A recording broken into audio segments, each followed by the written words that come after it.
पीछे फोटो लगाए। ये महापुरुषों का फोटो हम इसलिए तो लगाते हैं, इन्होंने यही काम तो किया। तो इनके जीवन से ऐसे हमको प्रेरणा लेनी चाहिए, शिक्षा लेनी चाहिए। जो जो काम उन्होंने किए उन कामों को हम भी करें, अपनी 24 घंटे की दिनचर्या में उनको कहीं ना कहीं सेट करें।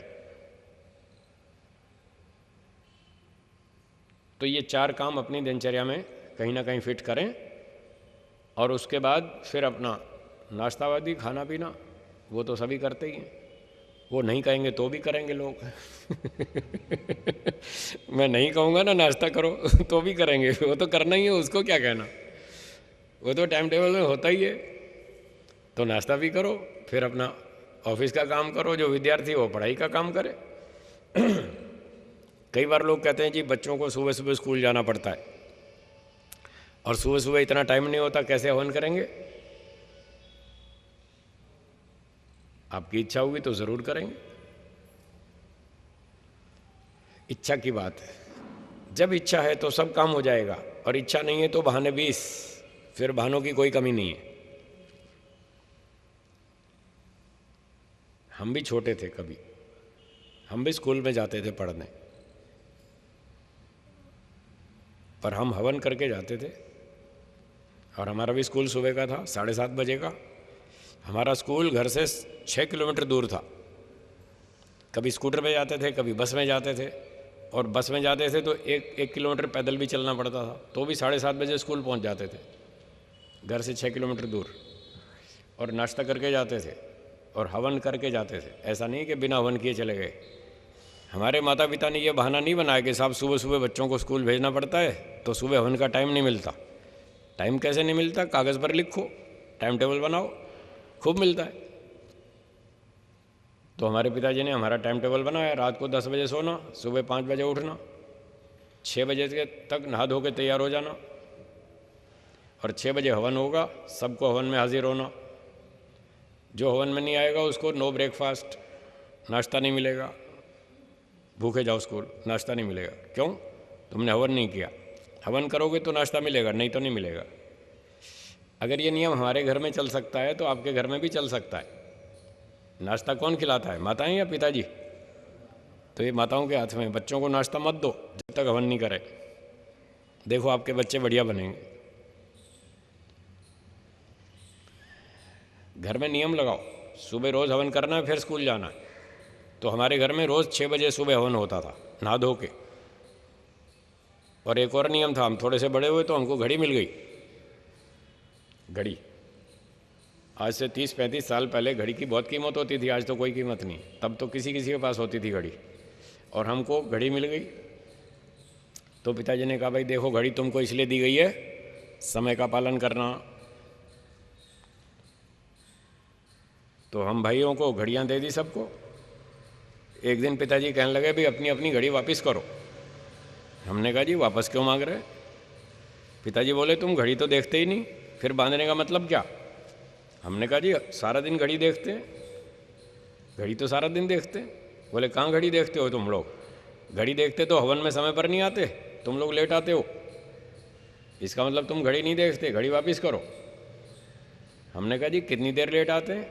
बोले 1 मिनट, 2 मिनट। 1 मिनट लेट आए तो पिताजी उसको लेट मानते थे। तुम लोग लेट आए हो, 6:01 पर आए, लेट आए, ये घड़ी क्यों बांधते हो? क्या मतलब घड़ी बांधने का? 1 मिनट भी लेट नहीं होना चाहिए। घड़ी जब समय बताती है 6 का मतलब 6।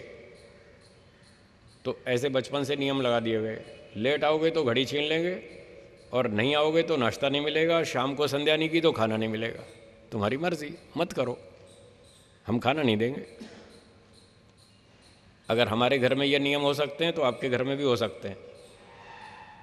पर पहले आपको पालन करना पड़ेगा, आपको जल्दी उठना पड़ेगा। हमारे माता पिता 4 बजे उठते थे सुबह हर रोज़, तब हमको 5 बजे उठाते थे।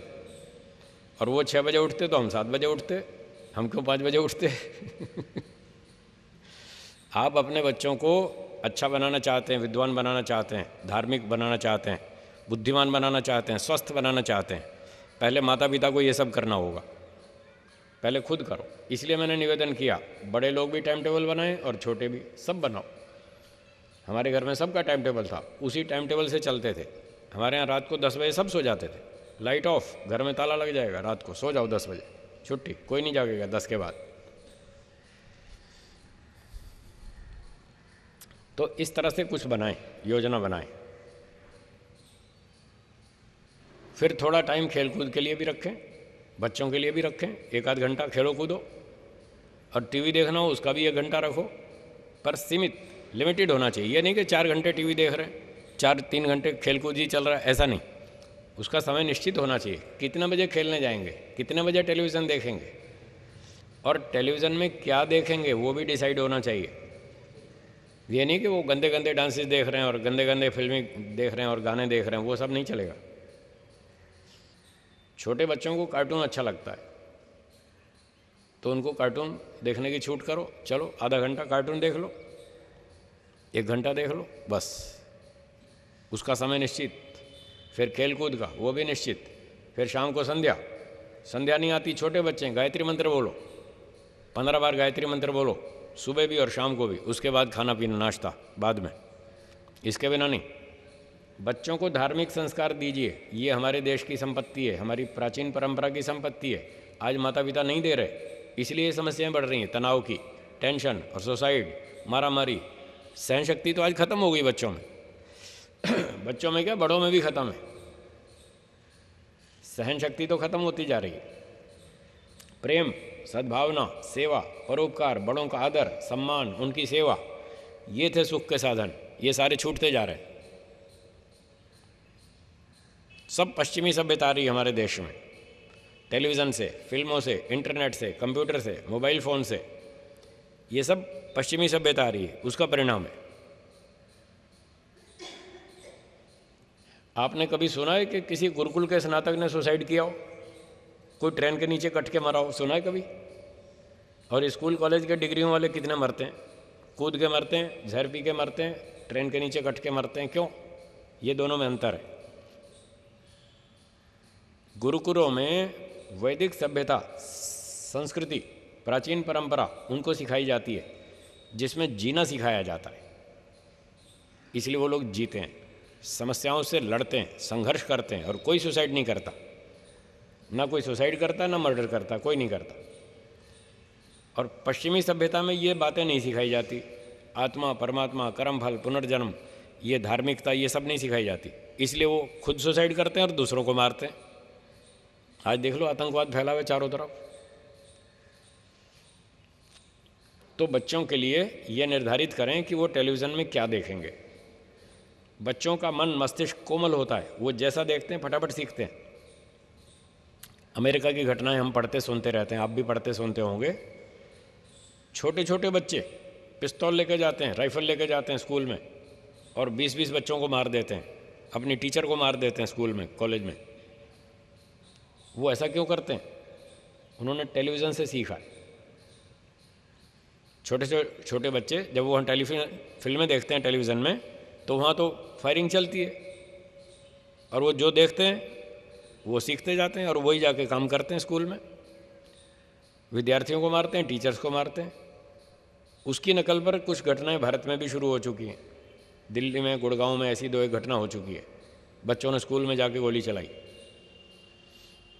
तो यदि हम उनकी नकल करेंगे तो ये परिणाम होगा, इसलिए उनकी नकल ना करें, अपनी भारतीय परंपरा उनको सिखाएं, बच्चों को हवन सिखाएं, संध्या सिखाएं, गायत्री मंत्र सिखाएं, रोज़ नियम लगाएं, ये तुमको करना होगा। इसके बिना नाश्ता नहीं देंगे, इसके बिना शाम को भोजन नहीं मिलेगा, पहले ये काम करो फिर खाना मिलेगा। 15 वर्ष की आयु तक बच्चों को ये सब बातें आप सिखा दीजिए, जो सिखाना है सिखा दीजिए। 15 साल से छोटी उम्र में तो सीख लेंगे, उसके बाद कोई नहीं सीखने वाला। सीखने की उम्र यही है, 2 साल से लेकर 15 साल तक जो सिखाना सिखा लो, फिर वो अपनी अकल से चलेंगे, फिर नहीं सुनेंगे आपकी। और इस छोटी उम्र में प्रेम से सिखा लो, डांट के सिखा लो, थप्पड़ मार के सिखा लो, भूखा रख के सिखा लो, धमकी लगा दो, जो मर्जी करो, चल जाएगा।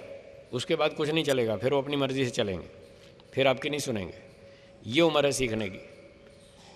अगर इस उम्र में सिखा दिया तो फिर आपका भविष्य अच्छा है, बच्चों का भी और आपका भी, दोनों का। शांति से जिएंगे, फिर कोई समस्या नहीं, कोई टेंशन नहीं। 5 साल से कम उम्र के बच्चे को थप्पड़ नहीं मारना, पिटाई नहीं करना। क्या बोला मैंने, दोहराइए। हाँ, पिटाई नहीं करना उसकी, शास्त्रों में लिखा है 5 साल से कम उम्र का बच्चा, 2, 3, 4 साल का बच्चा, उसकी पिटाई नहीं करना, नहीं तो वो ज़िद्दी हो जाएगा, अड़ियल हो जाएगा, हठी हो जाएगा। ऐसे बच्चे देखे मैंने।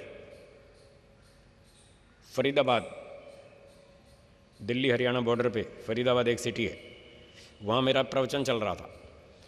तो प्रवचन पूरा हो गया, एक पति पत्नी आए और कहने लगे, जी हमारा एक प्रश्न है। मैंने कहा बोलिए। कि हमारा एक बच्चा है, वो बड़ा ज़िद्दी है, हठी है, अड़ियल है। मैंने पूछा क्या उम्र है? बोले 4 साल। तो उनके बोलने से पहले मैंने बोला, मैंने कहा आपने उसकी पिटाई की होगी? बोले हाँ जी, 2 साल से उसकी खूब पिटाई की। मैंने कहा इसलिए ज़िद्दी हुआ। जब शास्त्र में लिखा है कि छोटे बच्चे को पीटना नहीं, नहीं तो वो ज़िद्दी हो जाएगा, और हो गया। बोले 2 साल से हम उसकी खूब पिटाई करते हैं। मैंने कहा इसीलिए तो अड़ियल हुआ। आप शास्त्र के विरुद्ध काम करोगे तो रिजल्ट भोगना पड़ेगा। तो शास्त्रों में लिखा है 5 साल से कम उम्र के बच्चे को पीटना नहीं, प्यार से चलाओ, प्रेम से चलाओ। जो काम करवाना है करवाओ, करवाओ अपने मन का, जो आप ठीक समझते हैं वही करवाओ। उसकी मनमर्जी नहीं चलेगी, आप जो चाहेंगे वही करवाना। कैसे करवाएं? नहीं मानता, प्यार से समझाओ, 2 बार 4 बार प्रेम से बताओ, मान लेगा। फिर नहीं मानता, कभी कभी कुछ खाने को दो, केला खिला दो, अंगूर खिला दो, कोई अच्छा फल खिला दो, कोई मिठाई खिला दो, और उससे काम करा लो। कभी कभी, हर बार नहीं, नहीं तो अड़ियल हो जाएगा। पहले मिठाई लाओ फिर काम करूँगा फिर ऐसा हो जाएगा। ऐसा भी नहीं होना। कभी कभी कुछ खिला दिया और अपना काम कर लिया। और कभी कभी उसको ऐसे ऐसे आंख दिखा दी, चलो चलो काम करो, ऐसे ऐसे थोड़ा सा तो कर लेगा। और कभी इससे भी नहीं माने, तब क्या करें? थप्पड़ नहीं मारना, उसका आखिरी इलाज है उससे बात मत करो। बात नहीं करते, तुम हमारी बात नहीं मानते, जाओ, हम भी नहीं बात करते, इधर मुंह घुमा के बैठ जाओ। 5 मिनट में दिमाग ठीक हो जाएगा, आपकी बात मानेगा वो। थप्पड़ नहीं मारना, बिना थप्पड़ मारे काम चल जाएगा। और 5 वर्ष के बाद बड़ा हो गया तो प्रेम से समझाओ, जो काम करवाना है करवाओ। नहीं मानता, फिर डांट लगाओ। फिर डांट से भी नहीं मानता, अब थप्पड़ लगाओ। करो, करना पड़ेगा, नहीं तो पिटाई होगी। 1-2 थप्पड़ लगा दिए, काम चल शुरू हो जाएगा, ठीक करेगा वो। और कभी कभी भूखा रखो। जैसे मैंने बताया, हमारे घर में नियम था, हवन नहीं किया तो सुबह नाश्ता नहीं मिलेगा। रोज़ का नियम, पहले हवन करो फिर नाश्ता मिलेगा। और कभी कभी उसको धमकी लगाओ, स्टोर में बंद कर देंगे, शोर करोगे तो स्टोर में बंद कर देंगे। शोर मत करो, शांति से बैठो। घर में मेहमान आए, तुमको दिखता नहीं, समझ नहीं आता, शांति से रहो, परेशान मत करो। और फिर भी वो नहीं मानता, 2 मिनट के लिए उसको स्टोर में बंद कर दो, स्टोर में डाल के कुंडी लगा दो बाहर से। 2 मिनट में दिमाग ठीक हो जाएगा, ठीक सीधा हो जाएगा। और कभी कभी एक और आखिरी उपाय भी है, जब कई बार सब प्रकार से बता लिया, समझा लिया और मानता ही नहीं, तो एक अंतिम उपाय है, उसको धमकी लगाओ। क्या धमकी लगाना? ये हमारा घर है, तुमको इस घर में रहना है, रहना है तो जो हम कहेंगे वो करना पड़ेगा, नहीं तो वो दरवाज़ा खुला है, भाग जाओ यहाँ से, हम नहीं रखते। ऐसी धमकी लगाओ। तो मैं कह रहा था कि 12 साल से 14 साल से अंदर अंदर हो बच्चा तो उसको धमकी लगा सकते हैं। 15 से ऊपर चला जाए, 16-18 का हो तो उसको धमकी नहीं लगाना, नहीं तो वो भाग जाएगा कि ये हमारा घर है। वो कहे ठीक है तुम्हारा घर है, रखो, मैं चला, वो भाग जाएगा। तो जब 12, 14, 15 तक हो तब तक आप प्यार से सिखाओ, डांट के सिखाओ, थप्पड़ मार के सिखाओ, भूखा रख के सिखाओ, धमकी लगाओ, कुछ भी करो, वो करेगा। क्योंकि अभी वो अकेला नहीं जी सकता, उसको आपकी ज़रूरत है। आप जो कहेंगे सो मानेगा, बस यहीं तक आप सिखा सकते हैं। जब 15 के ऊपर गया, 16-18 का हो गया, फिर वो अपनी अकल से चलेगा, अब आपकी नहीं सुनेगा। और अब उसके शरीर में ताकत आ गई, और अब मारामारी करोगे तो वो भी हाथ उठाएगा, फिर आपकी इज्जत खराब हो जाएगी। ऐसा नहीं करना। तो 16-18 के बाद फिर क्या करना, उसको सुझाव देना, सलाह, सम्मति, सजेशन। बेटा अब तुम बड़े हो गए, समझदार हो गए, तुम्हारी अपनी बुद्धि आ गई, और अपनी अकल से काम करो। हम तुमको सुझाव देंगे, सलाह देंगे, ठीक लगे तो ठीक है, लाभ उठाओ। हम बताएंगे ये काम अच्छा है, इसमें फ़ायदा है, ये काम बुरा है, इसमें नुकसान है, ये करोगे सुखी रहोगे, ये करोगे तो दुखी रहोगे। तुम जानो, तुम्हें क्या करना, अब तुम सोचो। उसके सर पे बोझा डालो, वो खुद बाहर सोचे, अपने जीवन का निर्णय खुद ले। उसके सर पे भार आएगा तो अच्छी तरह सोच के डिसीजन लेगा। यदि आपने 12, 14, 15 साल की उम्र तक बच्चे को ठीक ट्रेनिंग दी है, सही गलत अच्छी तरह समझाया और उसको ठीक ठीक काम करवाए, गलत काम करने की छूट नहीं दी, तो आगे उसके निर्णय ठीक होंगे। उसकी गाड़ी पटरी पे आ जाएगी और वो सही निर्णय लेगा और ठीक काम करेगा। और 15 तक का समय अगर खो दिया और उसको अच्छी तरह ट्रेनिंग नहीं दी, फिर तो गया हाथ से, फिर तो वो जो करे सो करे। अब आपको बस संतोष करना, जो हो गया सो हो गया, अब क्या कर सकते हैं। अब जितनी मान ले सो ठीक है, बाकी नहीं माने तो ना सही, फिर उतने में संतोष करना पड़ेगा। इस तरह से हम अपना संतुलित विकास कर सकते हैं। तो अपना भी करना है, परिवार का भी करना है, इसके बाद समाज का भी करना है, देश का भी करना है, दुनिया तक का भी करना, सबका उपकार करना है। आर्य समाज का छठा नियम क्या है? संसार का उपकार करना इस समाज का मुख्य उद्देश्य है।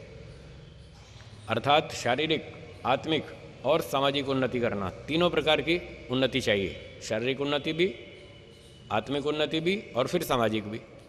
इस तरह से हम काम करेंगे तो हमारी संतुलित उन्नति होगी, संतुलित विकास होगा और इन सारी समस्याओं से हम बच सकेंगे। तो 24 घंटे का टाइम टेबल बनाएं, उसमें ये सारी बातें का समावेश करें और समय का पालन करें।